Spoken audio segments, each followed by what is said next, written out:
老板2024的职场新书上市咯。职场不是自助餐，哪能只挑你要的？是不是看到书名就有一种感觉是冠老板写的书，有没有？感觉就是又要叫我们努力啊，不要薪水啊，不要挑工作啊，然后又要压榨我们的那种书。我跟你讲，真的完全不是哦。相反的啊，我是要用我当了20年老板的经验，站在你这边，告诉上班的你要怎么上班，要怎么挑选老板，要怎么样才不会被糟蹋、被剥削，怎么样你才不会做白工。这些都是你出职场10年，可能也没有人会教你的事情哦。你可能要碰壁、迷惘了10几20年都找不到方向，让我用20年的管理经验来教你怎么样变得很会上班。如果喜欢影片，欢迎订阅我的频道，也可以加入会员看更多影片哦。外版其实在2022出过第一本职场书哦，这本书是2022跟2023台湾最畅销的商管书哦。职场又不是沙发，追求舒适要干嘛？书名也是有点觉得是不是要说教？真的没有。这本书帮助很多人成功的加薪，找到职场的方向，再也不会抱怨跟迷惘，收到很多人的感谢，所以我们出了续集。如果你有第一本的话，你要有第2本哦。那如果你都没有的话，这2本黑白大厨这2本可以再次一起收。然后我们这本新书呢，里面有3大篇章，分别代表职涯的不同程度，所以不同年龄不分男女都很适合看。第一个大篇章有10个小篇，是写给正要开启职涯的你，所以如果你是新鲜人，或者是出职场不到5年的职场小白的话，这10篇会帮助你很多。例如什么，会跟你说要先选择再努力，你要怎么选产业，怎么选公司，怎么选老板，你去努力才会有价值啊！你选错的时候，你再怎么努力都会被糟蹋。然后再教你怎么样面试啊，怎么样在职场上面塑造加分的形象啊，或者是告诉你职场跟学校有什么不一样的地方，因为很多人都花了很多年才发现职场真的跟学校逻辑不同，但是你已经浪费了很多年。直接看这里告诉你，帮你的职场逻辑打一个底。还有就是怎么样去做主动回报，让老板觉得你是一个很负责任的人，加薪的几率就会很高。还有就是公司里面难免会有一些皇亲国戚嘛，怎么跟他们相处呢？要用什么心态你才不会很不爽呢？大概这10篇就告诉你很多职场的厚黑学跟秘辛哦。然后第2个篇章是写给正在累积战力的你，有一定基底了，可能5年到10几年。这10篇就是写给中间值的你，例如啊，怎么检视自己的工作品质，到底是公司要求太多，还是你真的没有做好？然后同事超级难相处，到底该怎么办？这也是很难解的问题。交朋友不等于经营人脉，那到底经营人脉又是什么意思？这也是很多人都没有教过大家的。然后老板一直朝令夕改，到底怎么办？这很困扰还有就是要怎么样邀功，但不要抢功，又可以把功劳变成自己的年终。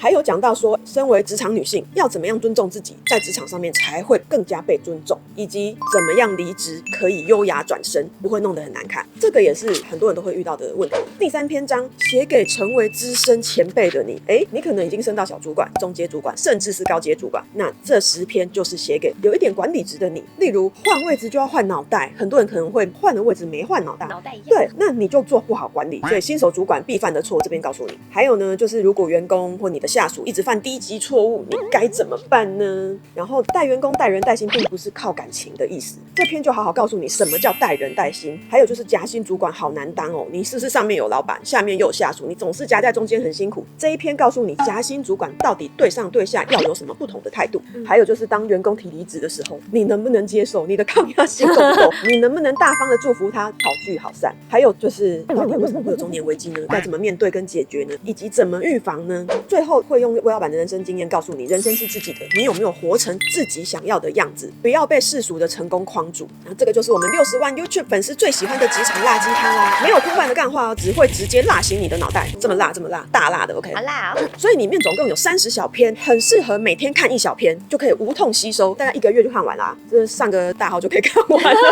然后呢，里面很多的图表，这里就是很多东西我都用图表去把它具象化出来，让大家看的时候可以更有感觉，就不会觉得都是文字我读不下去。然后拆成小篇章，再加上图表，平常不看书的人看这本也会很轻松哦。这里面有写到一个案例，有个粉丝跟我说，主管跟他讲说，觉得他太精明、太难驾驭了，让他觉得很受挫。为什么我这么努力却被老板嫌太精明、太难驾驭？那我就跟他说，其实了解对方的口味很重要，因为有些老板或有些主管，他可能不喜欢太锐利的下属，让他很没有面子之类的，而是要转个方式让他觉得我的能力很好没有错，但是都可以为你所用，请好好的使用我吧，而不是我的能力会让主管显得很白痴，那他就会一直把你压下去。可是如果你是展现出我可以帮你做很多事，但是请给我要的，我觉得这一题是要这样解，那很多人都会卡在这里。这个章节就好好跟大家说可以怎么做。好，然后同样类似的状况还有另外一个粉丝的案例，他说他的的主管很爱敷衍，每次几个提案要让主管选哦，然后他都还是给出很模糊，仿佛没有答案的答案。应该很多人有这种困扰吧，就是搞不清楚主管到底想要干嘛，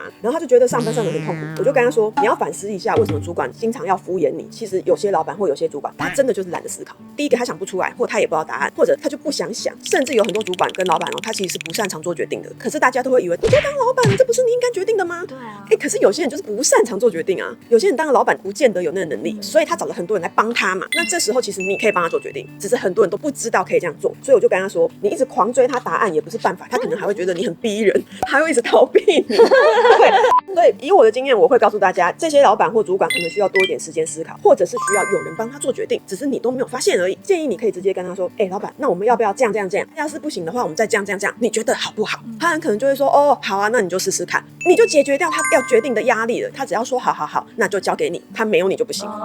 像这样子的上班职场秘诀在里面有非常非常多，建议大家好好读一下，你的上班功力会大增。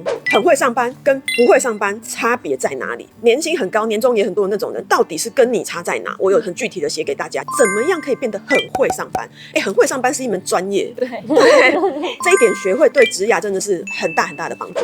对，老板总是朝令夕改那种感觉，这个好像是很多人的困扰对啊，因为我以前都会觉得说，老板下达什么指令我就照做就对了，就是你讲嘛，我一定做好，但是你要告诉我怎么做。就会想到说，原来还有向上管理这一块。你的意思是你从那一篇学到，其实也要向上管理，而不是你叫我干嘛我就干嘛。可能以前都会觉得，你是老板，你应该什么都知道。老板或主管，你们什么都知道，我都听你们的就好了。对，但是后来想，老板可能他真的很忙，他可能也不知道一些细节。对，这事情在处理过程中，我们对，而且你是执行者，他有时候没有像你那么清楚，你有时候是要反过来跟他说，老板，其实这里怎样怎样，那我觉得我们可以怎样怎样。然后当他有一天听完你这段跟你说，这样子好，你会超有成就感哦，你会发现原来我可以控制他，真的是这样，而且很喜欢被你们控制，真的，因为他很轻松你懂我意思吗？他就不用从头到尾再去深入了解。可是他不知道执行的细节跟困难点，他有时候也会下了一个决定是让你们觉得可是这样更不方便，然后你们又不敢跟他说，对，所以你不如一开始就控制他，他轻松你也轻松。我就还不用一直那到底怎么办？对，因为他又下了一个不好的决定的时候，这样我更麻烦啊。可是你又不敢当场打枪他，所以你不如一开始就控制他。老板也会觉得每次对到你都听你的就好了。其实老板也想要轻松，谁不想要上班轻松一点？这是人性啊。所以呢，这本吴老板2024最新的职场书，教你怎么会上班，怎么样搞定老板，怎么样破解各种不同的老板，也有告诉你遇到怎样的老板就赶快离职，不要浪费时间。全台各大书店以及网络书店还有电子书都已经上市喽。然后我们的置顶留言也会给大家购买的网址，这个网址里面可以买到亲笔签名版。然后也有很多人在问说，这个大抱枕怎么买啊？在我们的 YT 商店也已经开放购买喽。这个大小是我测试过，抱着睡觉最舒服的大小，好夹，对，可以直接夹起来，超级舒服。然后我也特别帮他增量很多的棉花，就不会一下子就扁掉的那一种。我女儿已经指定说，赶快拿一只回家，我要抱她睡觉。那我午休我要3个睡，一个躺在后脑勺，然后一个抱着，一个抱着，然后一个抬脚，一个跨脚，所以要买3只，就会刚刚好。那个辣椒的形状，你看它的尾巴，像那种月亮嘴的感觉，而且可以尽情的揉印它，它都不会扁掉哦。对，我女儿同学的生日礼物还指定说，那你可以送我这一只。这很对啊，她就觉得很酷。你有没有看到她的嘴很拽，臭拽的？这个是我们刻意调的，我调了好几次，我说不够拽，不够坏，不行，终于得到了一个坏表情。然后如果大家喜欢的话，就可以到我们的 YT 商店去购买。顺便跟大家说，如果你经常被郭老板的金句辣醒的话，你可以买这个2025的年历，里面的每一个月份啊，都会有一句魏老板的金句，而且是辣辣的那一种，每翻1个月就会被辣醒1个月，所以它会辣你1整年。放在桌上会替你打很多气，可以买这本2025的限量年历。然后呢，这个年历还会送给你辣椒小贴纸，可爱哦。对啊，很可爱。这个小贴纸你就可以贴在上面啊，就告诉你说，那天有要开会啊，那天有要约会啊，还是那天有要干嘛干嘛，就可以用贴纸去呈现。然后呢，还有这个小小的辣椒徽章，就是你可以别在这里。像我今天这衣服别在这里也蛮可爱的。郭老板如果举办见面会的时候，大家就可以别着徽章来做一个识别，一黑一金，蛮可爱的。也可以别在包包上面啊，衣服上面都是 OK 的。这是郭老板第一次出辣椒周边，希望大家多多支持。书的话可以赶快去买咯。如果喜欢影片，欢迎订阅我的频道，也可以加入会员看更多影片哦。